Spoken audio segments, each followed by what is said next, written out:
Welcome to the State of the University.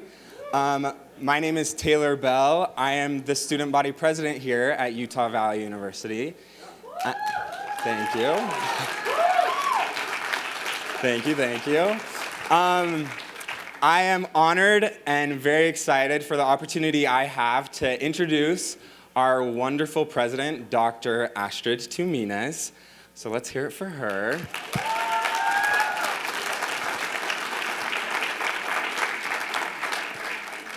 President has been with us for just over a full year, and in this time, she has put in some good work. We've seen how her presence and her leadership has impacted the Utah Valley University community, and how we really are getting some positive, good momentum as she has brought these beliefs she has, these core values to our university of exceptional care, accountability, and results. So, with President Tuminez, you truly know she cares, large and small. That's seen throughout the work she does. You can see her in the hallways, talking with students, handing out snacks. They love that. I've heard that many times. But also, she is at those athletic events with her pom-poms. Yeah, let's hear it for that. She waves those so fiercely. She's up there right in their faces that you honestly would believe she's each athlete's closest friend. And when I say closest friend, like, we're talking closest because she's on the mat with the wrestlers getting in their opponents' faces. She's also really shown the importance of accountability. She has held us all to a new standard. Us as students want to strive harder to be successful, but it also has permeated through the staff, faculty, and administration. And she practiced what she preaches. She's there in the trenches working hard day after day, showing that we can use the resources and the things we have accessible to us here at UVU to truly champion student success.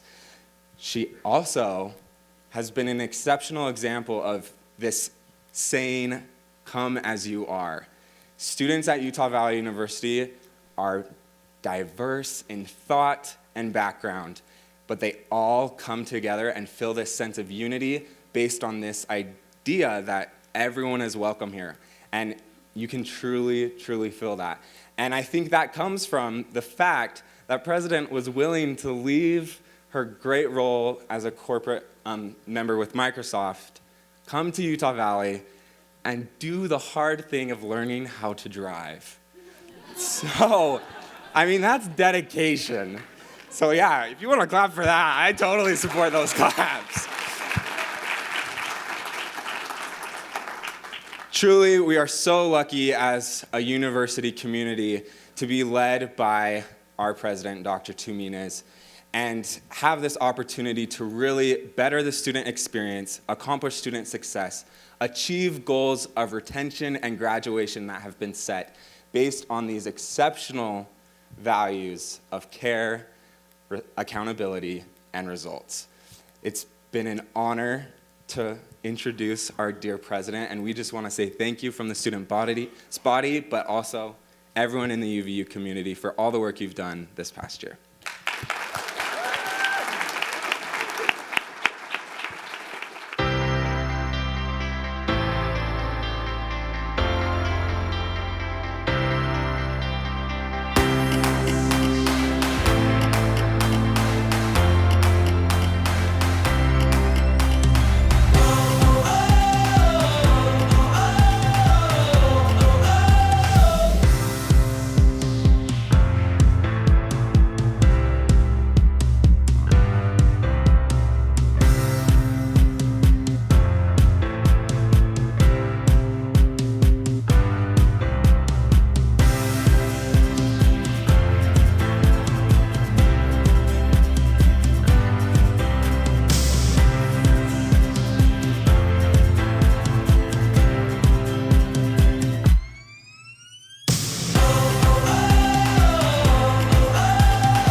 I'm very happy to be here.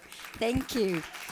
Um, I want to begin with thank you because it's a thank you to your presence here, those of you who are in this room today, and a thank you for those who I know are listening to this and watching this online. It's a thank you to Jeff Anderson, who may or may not be here, who nominated me for Wolverine Sighting of the Week for giving him a snack, and I got $5, and it kind of made my day. So thank you. It's important that we look around us and know that we are here, that we are succeeding, and we're feeling good about so many things because of the efforts we are each making. I also want to say Happy Chinese New Year. Do you know what year it is? It's the year of the rat. And for the 13 years before I moved to Utah, this was the biggest holiday. Entire countries stopped working in Asia for 2 weeks to 1 month. So the rat is a very auspicious animal. You may not know that. It's a new beginning. And the rat is known as a symbol of wealth and bounty. Bounty because you know how quickly they can reproduce, right? Rodents. So 新年快乐 and 恭喜发财 for those of you who know Chinese. It's also the Roaring 20s, and Linda Macon reminded me last week, hey, don't focus too much on that because we know how that decade ended.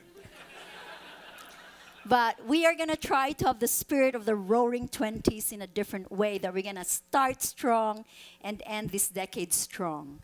So let's begin with reviewing our mission, which is we are an integrated university and community college that educates every student. We're open admission. We educate every student for success in work and life through engaged teaching, services, and scholarship. We need to keep this mission in mind, and I've challenged our community to memorize this mission. It's only one sentence. By the way, I'm going to rip off this microphone in a minute if this pop keeps going on, and I'll use a handheld mic. So the sound, people tell me when I should take this off and just use the handheld mic, if that will be better. Let's take a moment. I think I was talking to a friend and a mentor this morning, and he's probably not listening to this presentation, but he used this phrase that I just put in this slide this morning, an hour and a half ago. Celebrate and savor. Let's take a second to celebrate and savor what this university is doing, what we are doing to help students, taxpayers, the state of Utah, to bring workforce, to bring education to as many people as possible. Let's celebrate enrollment. Let's have a round of applause for enrollment. We are still growing. We are still growing, but at a little bit slower rate, 4.5%. That's Scotch tape coming off with my hair. and sorry, we try new things, but sometimes it's not 100%. But we try. So over 41,000 students in this semester. It's actually over 42,000. Now, before we panic, and a lot of people panic and say, oh my gosh, you're too big. How could you possibly do that? Let's remember that 12,000 of this enrollment is high school students who are concurrently enrolled. And it's so important that their junior year or senior year, they're getting exposure to college courses, that they know they are capable of doing college courses, and that they're only paying $5 per credit hour. So that is a service we should all be proud of, 12,000 of our enrollment. And despite the size of UVU, our average class size is 23 students, so we continue to personalize education and to deliver it in the different ways that our diverse student body needs the education. Now, this is an amazing slide. This needs a couple of seconds of our attention. Our completion last year, this is a federal number, our IPEDS rate, first-time, full-time, bachelor degree seeking students, our completion has gone up 7%. And this is I am told by the experts, this is unbelievable. This is incredible. So kudos to faculty, students, staff, and everyone who worked so hard, interventions since 2008 that are now bearing fruit. So may I please ask for a big applause for this number, 33%.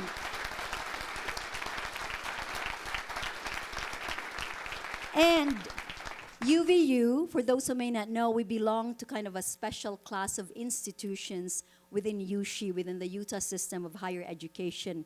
We are among the dual mission institutions. That's Weber State University, Dixie State University, and Utah Valley University. What dual mission means is that we have the community college and teaching university under one roof. And this is me with my fellow presidents talking about the dual mission to the Salt Lake Chamber. These three institutions are responsible for educating about 50% of Utahns who opt to enroll in a USHI school, 50%. And in addition, if you look at that, nearly 50% in 2018 of all the associate's degrees came from us, and nearly 40% of all of the bachelor's degrees. So we are delivering on that education mission, helping students gain those skills and credentials and life skills that will help them succeed. In addition to this, when you take all of the certificates and the degrees together, the three dual mission institutions educate about a third of all the students. We are responsible for all of these degrees and certificates. And we do it at the lowest amount of tax funding per award granted. And this is really important because the output are the certificates and awards. Your input, what does it cost? This is important to the state of Utah. This is important to our legislature. This is important to our taxpayers. And when it comes to preparing and producing workforce for Utah, especially for 4- and 5-star jobs. If you're not familiar with this lingo, 4- and 5-star jobs simply mean those jobs that the Department of Workforce Services is monitoring that are high demand, high pay. So that light green bar there that you see, that's us. So we have produced more, we have added more than any institution in the USHI system to the state of Utah. We are able to do these things. We are celebrating and savoring these moments of success because we have really, really strong partners. One of these is Mountain Land Technical College, known as MTech for short. And then our K-12 and K-16 Alliance, where we are working with superintendents of the different districts in our service area. These partnerships are so important because they help prepare the students who will come to us. And the stronger they are, the better they succeed, the better we succeed also. Communication and collaboration between us and our partners is extremely important. And with MTech in particular, we have signed agreements with them with the tremendous help and work of our faculty for 9 degree areas where the 900 hours at MTech will articulate into real degree programs at UVU. And we have Jess Gilmore here, who's about to leave for greener pastures. Let's give her a round of applause, because her leadership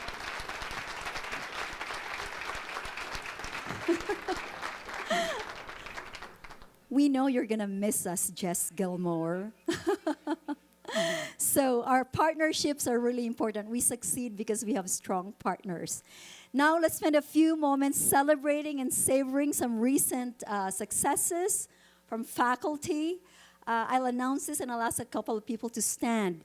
We just got a major grant from the National Endowment for the Humanities.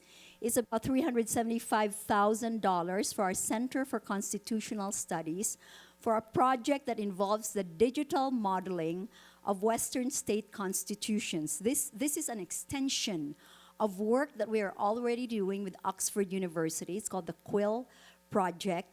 And this is the best example of engaged learning. Only 15% of grant applications to the NEH get funded. And so I ask Professor Rod Smith and Scott Paul, would you please stand? Let's give them a round of applause. Thank you. Thank you for your ambition, first of all. When people say to me, hey, why'd you go to UVU? What happens there? I say things like this happen here. Because of people like you, because of our students who are amazing, and when they go to Oxford and they're side by side with Ivy League students, they have more grit and more determination to do these digital models than the other students. STEM, science, technology, engineering, and math. The National Science Foundation has given UVU $3.6 million in grants for teaching and scholarship. And a big chunk of this is with the College of Science for biology and the physical sciences. Another chunk is with the College of Engineering and Technology for computer science and engineering. And $1 million is for something called the Noise Fellowships. Not noise as in noisy, but noise as in Noyce, for students who are learning STEM, getting STEM degrees in order to teach high school math and science. So, Dean of Science, where are you? Dean Horns, Dean Mulvaney, are you here? Kudos to you. And all of our faculty, all of our grants managers, people who help make these things happen. Now, this is so important because when we're able to finance our students, help them finance their education, and then we mentor them, then that education can be completed, they can go into their jobs, and STEM is particularly important for the Utah economy, for the competitiveness of the state and the competitiveness of this country, of the United States, because so much is happening in the STEM areas. Our students have skills. This is something we need to celebrate and savor. They have skills. Every year, there is a competition called Skills USA, and this past year, it happened in June in Louisville, Kentucky, on a field that's about 20 football fields. The space is about 20 football fields. 6,500 students compete from colleges and universities from all over the United States. So let me throw out some amazing statistics. Guess who got first place in number of gold medals? UVU, of course. Number one in gold medals. And there are 103 competition categories ranging from collision repair to leadership and entrepreneurship. Number one in gold medals. When you take bronze, silver, and gold, guess who was number two in the entire country? UVU, yes. And as one institution, we beat 39 states. We had more medals than 39 states. This is UVU. Now, this speaks volumes for the caliber of the work that we are doing here in giving our students skills that will allow them to compete and succeed later on in life. Our Money Management Resource Center, how many of you have had money problems in life? How many of you have fought with your boyfriend and spouse over money? How many of you obsess over money? How many of you have too much money? I want some of it. Our Money Management Resource Center is the top center of its kind in the country.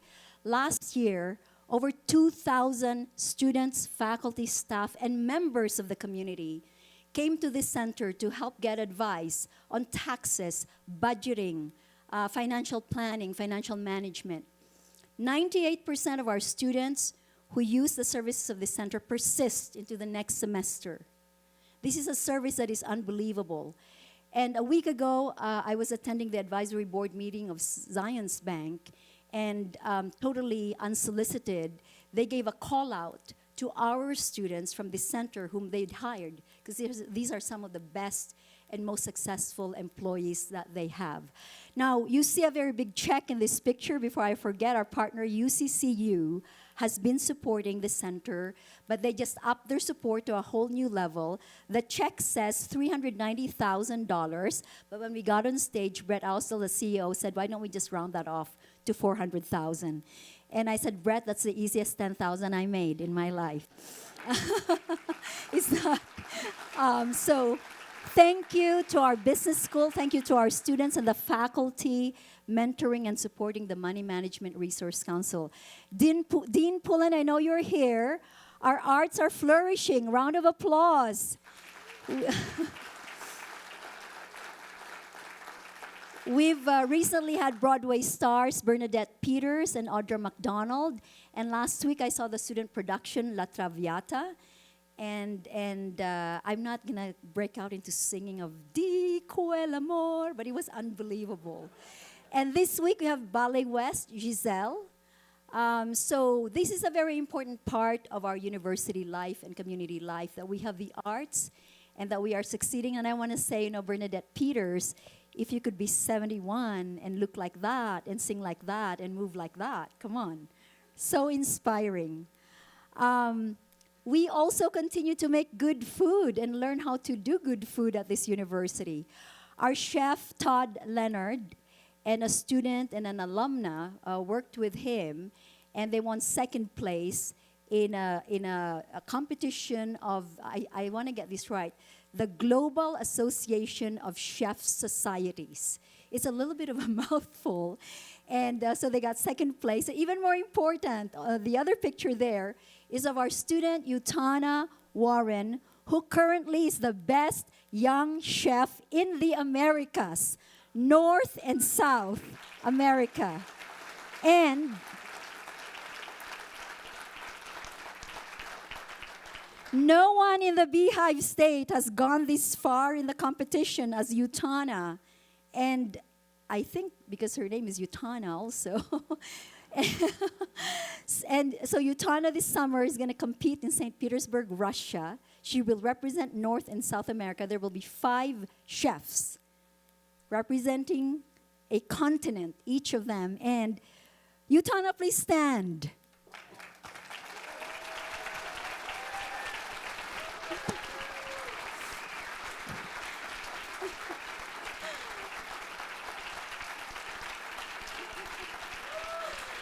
So, Utana saved my family from starvation when we arrived in Utah because I cannot cook. I can boil eggs, and that's about it. But what I want to do is recite some poetry in honor of Utana. And this is not to embarrass her, but this is the winning entry, starter, a celebration of salmon. Citrus-cured salmon crudo, salmon and dill roulade with lemon aioli, salmon roe and pickled vegetables, spring baby greens and black pepper chul, olive oil and lemon granita. Main course, Sunday steak and potatoes. Please bear with me. Sirloin, garlic, poel, and marinated tomatoes, braised beef potato with sweet onion jam, bacon-cured strip loin and spring vegetable fricassee, rosemary, garlic, potato puree, mushroom beef jus. And dessert is dark chocolate, oranges, and macadamia's Christmas in May, orange dark chocolate tart with Rizzo gelato, orange curd, macadamia butter and powder, macerated clementine, macadamia praline, candied kumquat, blood orange pâté de fruits. So, thank you, Utana. I think those words I just read were as beautiful as any poetry by William Butler Yeats. Our UVU dance team, savor the moment. They competed last year, won first place. This year, they competed in the Universal Dance Association Division 1 and won in 2 categories, gold medal, jazz and pom. So, round of applause.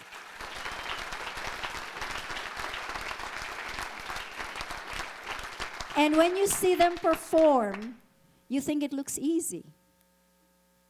You think it looks easy.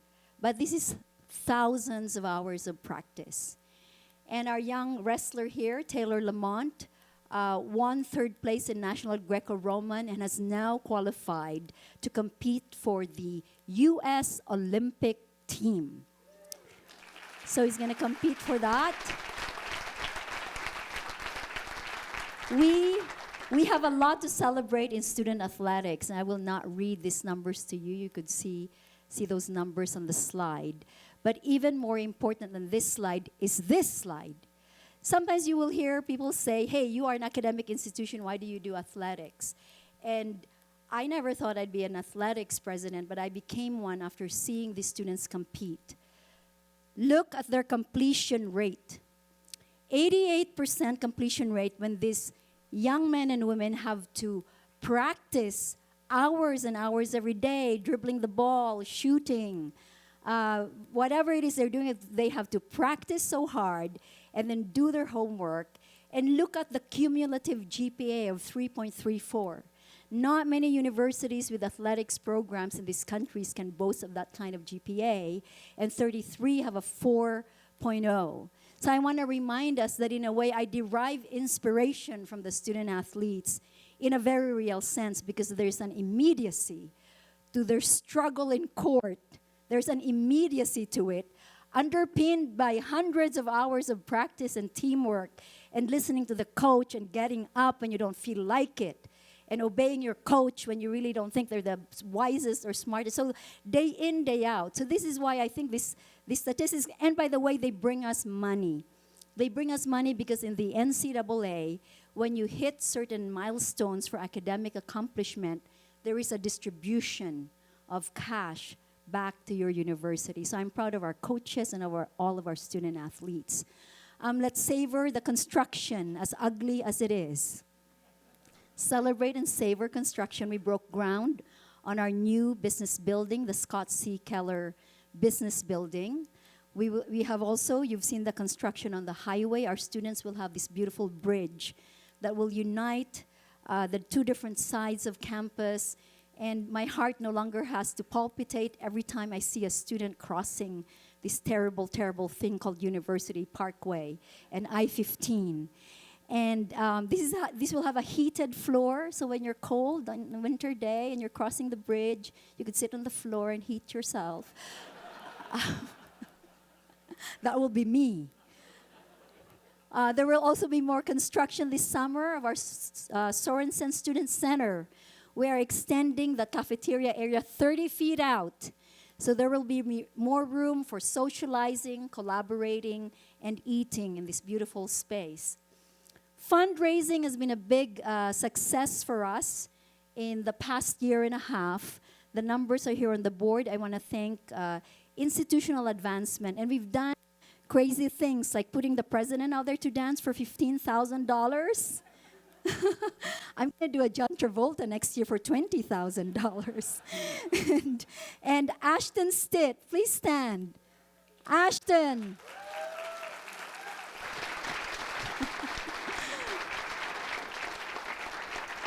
Ashton is expecting her second baby, and I said to her, Ashton, you will be an even more amazing employee after the second child. Because when you have a second baby, you have no time for nonsense, and you have to be so effective. But thanks to Ashton, we pioneered something new. We've never gone above 260,000 in past years on this scholarship ball, and we hit 908,000. So we are capable of exponential progress in the things that we are doing. Celebrate and savor, and I want to say that I'm sorry I can't acknowledge every success, every amazing event, every landmark thing that we have all accomplished as a community and a university. I wish I had all day to tell more stories. But truly, celebrate and savor because these things are hard. We are doing hard things at this university, and it is so important for us to remember that great things are happening and we are succeeding, and these moments are ours. And as president of UVU, I cannot say thank you enough to all of you. Now, I want to spend the rest of the update today on the state of the university talking about how we are living and practicing our core values. If you haven't received a sticker, we are all wearing stickers. We all look very good today. On your way out, please grab some stickers. Exceptional care, exceptional accountability, exceptional results. These are not my values. These are our values. We spent a lot of time in my first semester as president talking about these values, asking people what they thought of these values, how we would define them, what were the concerns. Exceptional care, we see you. We see you, I see you, I try to see you every day. We invest in you, we have a place for you. You all know UVU Vision 2030, right? Our map for the next decade. This process of putting together UVU Vision 2030, and special thanks to my vice presidents, Kyle Reyes and Linda Macon, who took the lead, and also Provost Wayne Vaught. This was a process of true collaboration and caring. This looked at all of our past master plans, facilities master plan, inclusion master plan, academic master plan. And then we drew from all these plans to look at 10 years out, what are we going to be doing? Hundreds of conversations took place. I cannot count how many revisions. I think, Kyle and Linda may have been cross-eyed at that point in time, looking at more revisions. But this is a document we own. We worked on this with care. We listened to one another across campus, and we have a map to guide the next 3 years, the 10 years. The strategic initiatives are there, and they all have to do with student success. None of it is new. Expediting the completion of meaningful credentials, keeping affordability and accessibility, and being relevant to our community and our stakeholders. When someone donates $10 million to UVU as part of the community, they are our stakeholder. We owe them to deliver what it is we promised to deliver. When our students come through our doors, they want to leave here knowing that they'll do better in the world out there. Because the world out there is not an easy world. We want them to be more confident. We want them to be able to handle whatever life throws their way. I want to cite some other examples of exceptional care. Our student affairs group identified how many barriers to completion, 30, 40, 50. So looking at the student life cycle from recruitment to graduation and becoming an alumni, there are so many barriers. And they picked each of these barriers and tried to track what they can address and how much they can improve. So 3 really good examples. Financial aid verification. Filling out the FAFSA is hard. This used to take weeks, and students are now able to do this in a matter of days. The team has used software, Campus Logic, to help make this happen. There's a lot of outreach to students, and students can now submit their documents by phone, by laptop, by desktop. So now it's from weeks to days. Payment deadlines, we've reached out to students by mail, by text, phone calls so that they can pay their tuition on time and not lose their classes. So thousands of students have been helped by this. And then transfer credits.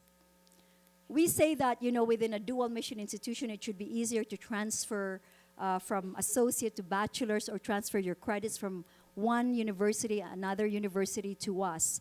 And this work requires collaboration from the transfer evaluators, the department chairs, the deans, and our provost. And this, I think, the time frame for this right now is 2 weeks. Now, some of you may say, well, 2 weeks is long, but we have moved from a much longer time frame to 2 weeks. So the care for our students means that from the time that we invite them to come to UVU to the time that we graduate, we are going to keep working on real stuff like this, where the rubber hits the road, where things can really be improved because we care deeply. And it will make this promise, come as you are. UVU has a place for you. It sounds really great, but it's really hard to deliver. But because we are doing exceptional care, this mantra becomes a reality. I am also delighted to announce today that we will be launching 2 new scholarships. Stay tuned on what we will call them. We'll announce it at the talk with Tuminez on February 18. Now, we know that for years, UVU has been working on affordability and not increasing tuition too much, but many of our students still worry about how they will pay for their schooling. So the first scholarship that we will launch will deal with funding gaps in years 1 and 2. Any funding gap, you have 3 sources of scholarship, but you're short $1,000. We'll find that for you.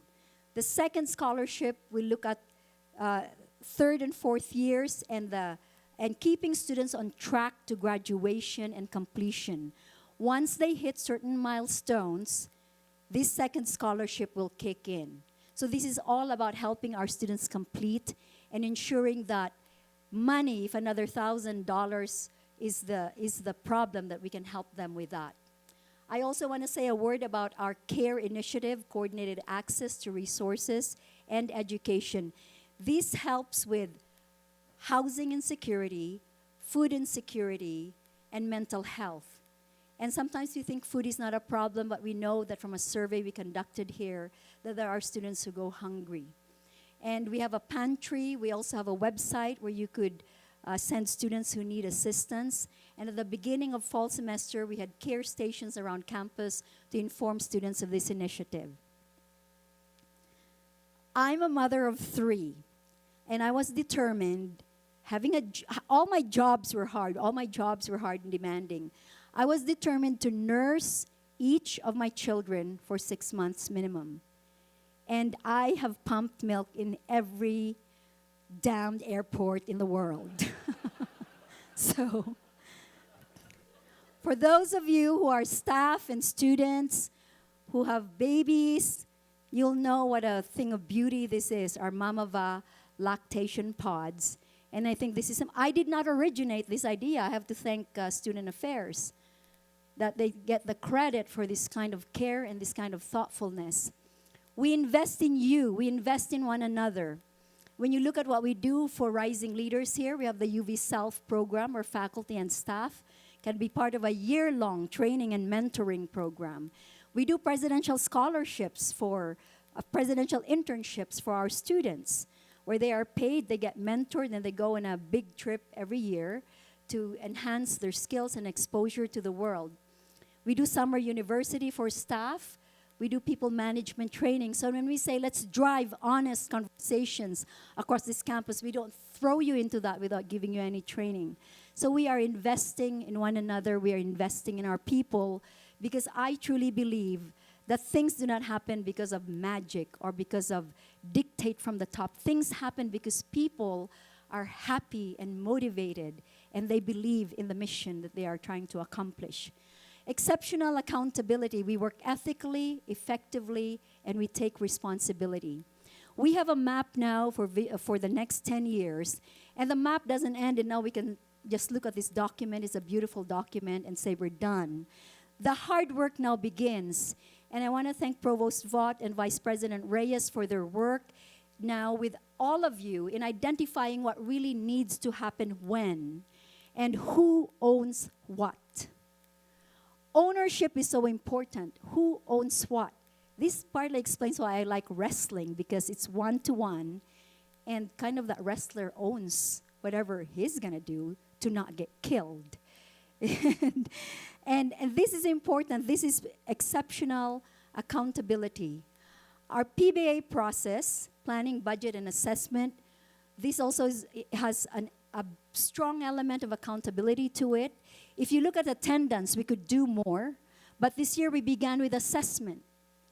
What has been done with previous resources? The last 3 years, you got X amount of dollars. What happened to those resources? And how did these things that were done align with the mission of the university? For those of you who have not attended PBA conversations, please know that all the documents and all the numbers are online. So if you want to learn more and know more, what has your college asked for? What have people asked for in terms of resources? You can look at this. Exceptional accountability, we have a continuous education here. We have UVU Learn, we have LinkedIn. For summer university, we brought in people like Joseph Graney to talk about hard conversations. We have Inclusion 2.0 in place. And I want to begin by thanking Dr. Belinda Otukulo-Saltiban and the Inclusion Committee, which is made up of owners across campus. I want to thank the deans for engaging with Belinda on how Inclusion 2.0 should really look like. And so when Belinda told me that there are 74, stand up, Belinda. Stand up. Thank you. I got a little nervous because Belinda said there are 74 action items, but we have 4 years, so we're going to be okay. 74 action items. Inclusion, diversity, and equity are considered a learning outcome, an ELO, education learning outcome, by the Association of American Colleges and Universities. And we have made a lot of progress at UVU, but we have more work to do. So my ask of all of us is that we look at Inclusion 2.0, what's in it for our department, for our team, for our college, what are our commitments, and for those who are interested, we offer the foundations of inclusion training. So inclusion will continue to be a big part of what will drive us towards success in the next 10 years. Exceptional results. Let's celebrate this again. I mentioned that our first-time, full-time, 4-year degree seeking completion rate has gone up 7 percentage points. There is another number called the outcome measure that is broader, and it looks at transfer students, it looks at all degrees, associate and bachelor's. And if you look at these numbers here, I will say very directly, this is not good enough. This is not good enough. And this is the reason why we put a number out, 45%. Numbers are important because my husband is here. When Jeff worked on Wall Street, they had this weight loss contest on the trading floor. And there was like a hat full of money that they could win. But you put your number in at the beginning of the competition. Numbers are important because when we think about them, about the number, we can align what we are doing, or our energies will go towards this number. And this is maybe not very, this is doable for UVU. But it will require collaboration and more effort from all of us. The good news, and I want to thank David Connolly and Michelle Kearns as they've explained this bar graph to me. We have been doing interventions since 2008. And if you look at this bar graph, what this is saying is the interventions with every cohort, the numbers are already moving up, trending in the right direction. So we have to stay focused on this. I want to thank our faculty for what they are doing to transform teaching and learning. When we think about completion, that cannot happen without faculty. And kudos to the College of Humanities and Social Sciences. Our Board of Trustees, just a few days ago, approved the new Associate of Arts and Associate of Science degree in the Humanities and Social Sciences. It is, please clap, thank you.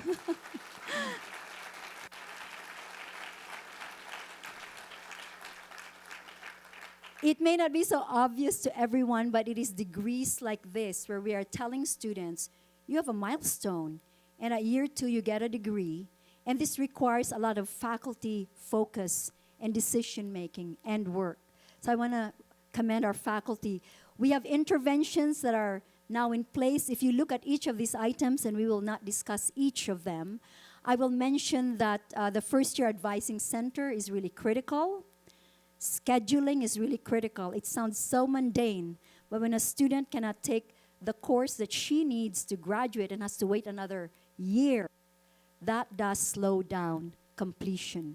We are all involved in these initiatives here. And so whatever we are doing, whatever we are engaged in, let's do that to the very best of our ability. We will continue our collaborations with MTech.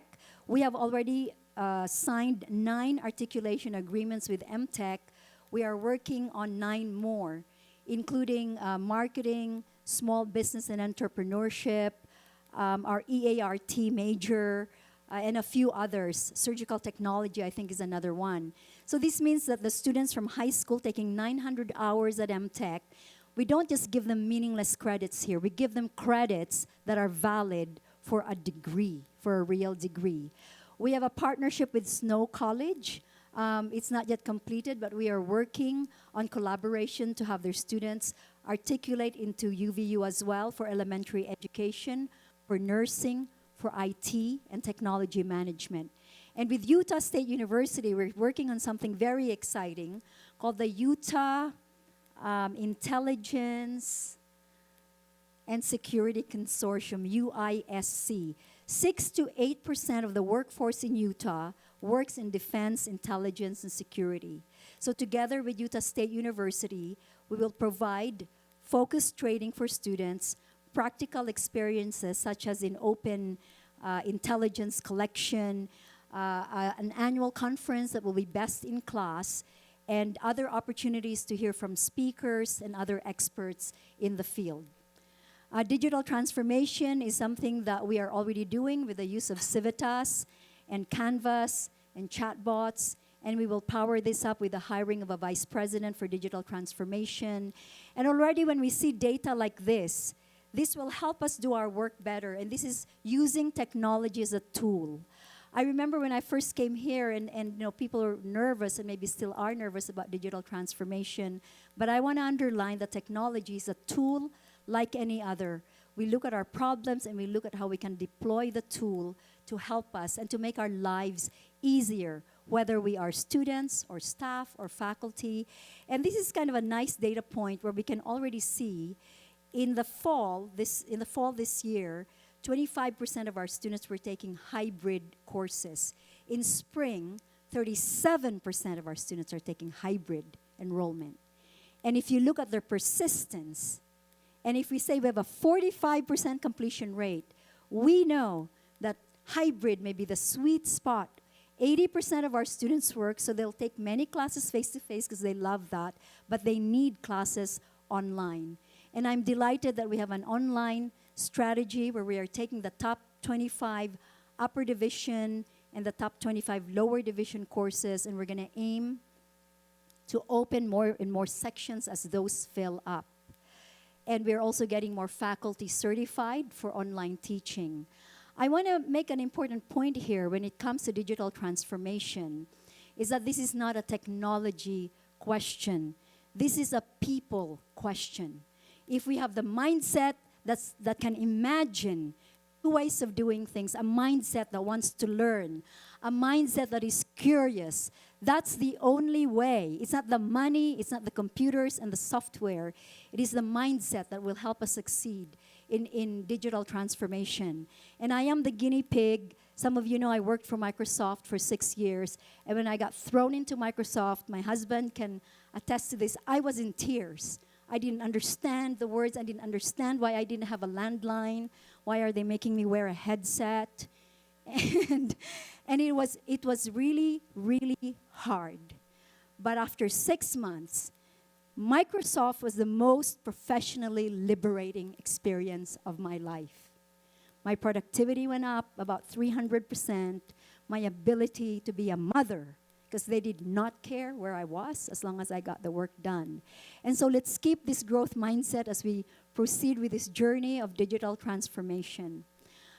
We have, for exceptional results, we are looking to build a new College of Engineering and Technology. This is going to be a multi-year task, but we have foundations to build on, because if you look at these numbers of enrollment and completion, the degrees awarded in the College of Engineering and Technology, this is important for the economy and the state of Utah, and this is an argument that I believe will not be so difficult to make. Looking to the future, just a few more slides. Who's excited about commencement?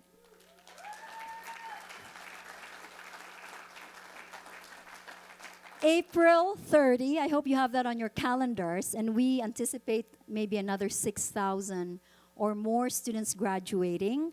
I am very pleased to announce today that Gail Miller, the chairperson of the Larry H. Miller Companies, has agreed to be our commencement speaker.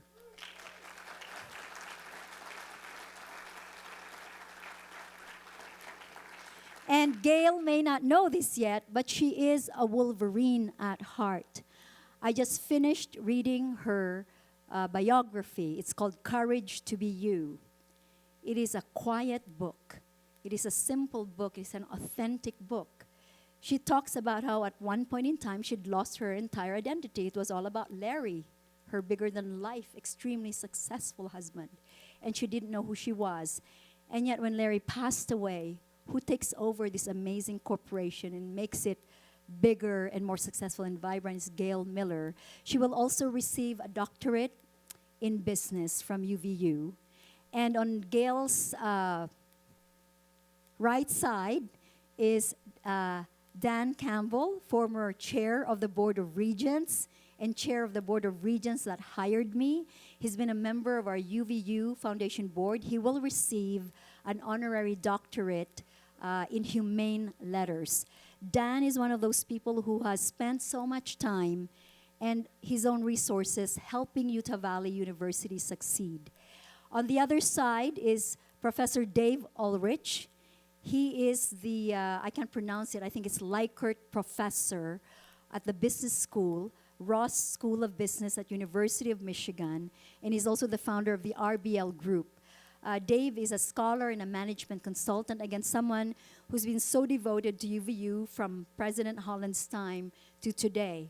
Extremely generous with his time, and it is Dave's commitment that he would like to devote as much of his free time and other resources to helping the 18 to 34 age demographic. So he will receive an honorary doctorate in letters at our commencement. Growth, looking to the future. There will be a lot of growth in our service area, and growth is an opportunity. Education, this university will be a pillar of continued prosperity in Utah. Without education, there will be families that will fail. There will be children who will not be taken care of. And there are people who will feel and experience and give in to hopelessness in their lives. I see growth as an opportunity for us. Nothing about growth phases me or makes me nervous, and we should all look to these numbers as something for UVU to build on. Now, you all know that there's a lot of talk in the past year, news articles about revamping governance of higher education in Utah, and I want to give you a quick update on that. If you remember, there were three options suggested that would impact Utah Valley University. One was to keep UVU as is and maybe power it up. That one I really like. Number two, build a separate community college here. That one I don't like so much. The third one was split the university college from UVU. Now, that study has been completed. The legislature's Higher Education Strategic Planning Commission is going to continue its work. And in this session, which just started, the legislature just started its session, there will be a bill put forward to combine the governance system of the Utah Technical Colleges and the Utah system of higher education. So USHE and UTech, one board instead of two. And in the process, there will be three committees that will be, they've already been put together, I think. One committee will define the statewide attainment goals for post-secondary education in Utah. What is this state really trying to accomplish? What should this state be trying to accomplish? The second committee will look at affordability. How do you define affordability if 44% of your students are actually having their tuition paid by federal funding, by federal grants? How do you define affordability if many of these students also want to live at home? Because that's free rent. So what is affordability? And then the third committee will look at this transition from two separate boards to one board. So stay tuned on this, and we may need sometimes to talk to our legislators about what we think the best thing might be. Looking forward, all of our eyes have to be on completion. This is my job. This is Provost Vought's job. This is the cabinet's job. This is the dean's job, the department chair's jobs, the faculty's job, the staff's job, and the student's job. And I want our students to know that they have to be responsible as well to own their education. We need to keep our eyes on completion because of these stories that are here on this board. The first student here, David Artica. David came to the United States as a 5-year-old immigrant from Peru. His father had a good job in Peru, had a nice office, had to become a painter and custodian in Florida. His mother had to work in McDonald's. And then when they moved to Utah, they lost housing. They couldn't pay their mortgage. And this is what David says. Through it all, my parents continually encouraged my siblings and me to keep going to school. I struggled a lot in high school to the point that I was headed for truancy school. I really, really struggled with my grades. I eventually managed to graduate from high school but didn't think I would be able to go anywhere for college. My sister and mother pushed me to apply to UVU. It was close to my house, affordable, and was open enrollment. I ended up applying and attending, but it wasn't easy by any means. I had to work and struggle through all of my classes and all of my grades. But without UVU, I wouldn't have had the opportunity to engage in that struggle. I graduated in the spring of 2019 with a bachelor's in accounting, and he will always have a job. Accounting is always in demand. I know that no matter someone's background, anyone can succeed and graduate from college.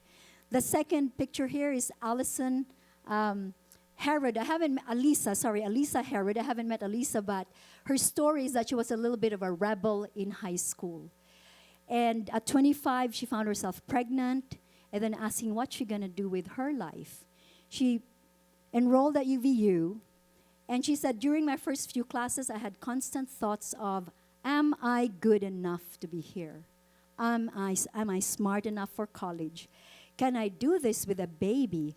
How will I take care of him and go to school? I felt so behind. I was having to relearn my multiplication table. I was practically living in the tutoring center. Talk about a swift dose of humility. I pushed through so that I could be the best woman and mom that I could be. Learning didn't come naturally to me, but I found inner strength. I remember writing, "I can do this" on the top of all of my tests. I was smart enough, tough enough, and persistent enough to pave the way for a better life for my family, and Alisa has succeeded here. The third student here is Alio Bob Ajokaye, and I'll just call him Bob. He comes from one of the worst slums of Nigeria, and his slums were probably worse than my slums in the Philippines. He started selling newspapers at the age of 8, would put the newspapers on top of his head, and dance and sing because it was a competitive business. At age 13, he started working in construction. And then he heard that some foreigners were coming to administer a test so you could get a scholarship to study in the US. He got that scholarship, and for a while he was also known as the ghetto professor because he would teach gang members. And at one point, somebody put a gun to his head and said, "Stop doing that because we're having a hard time recruiting gang members. You're ruining our business." And they shot that gun, and he was deaf for a week in that ear. He comes to UVU. He looked online. He says he found UVU online. He said, "When I arrived at the university, I found it was exactly as it was described online. It was a diverse campus that allowed me to get involved and be included at every chance I got. I was able to participate in an engaged learning course where we traveled to Salt Lake City to work with people that were homeless." Today, Bob is back in Nigeria, and he is a star in his neighborhood, inspiring others to get their education. Finally, Jamie Bond, whom I first met at a Women's Success Center luncheon. She fell in love at the age of 19, and who among us hasn't fallen in love at the age of 19? She marries this man, and 6 years of depression, abuse, and hostility later, Jamie flees the marriage with 2 suitcases, $2, and 4 children. And she says, "Throughout my journey at UVU, my professors and mentors have been accepting and considerate of our situation. I was given extensions on my papers, help with my kids, and adjustments to assignment schedules when I had to miss 2 weeks of class because of childhood illnesses." Let us remember that what we do is about these people. It's not about us. It's about the students. And 2 more slides. One of my best friends in Singapore, where I lived for 10 years before coming to Utah, is Leo Tai Ker. He is in his 70s. He's the master planner of Singapore. When they started to plan Singapore in the 60s and 70s, everybody laughed at them. The GDP per capita was about $500. Today it's $56,000. And they built this city-state that is so remarkable. Yes, it has problems, but it is truly the most remarkable place I have ever lived. And Tai Ker told me that what he learned around the time people were laughing at Singapore is that he learned this, that clarity was courage. And I want to give us this message because we have UVU Vision 2030. We have our 45% completion goal.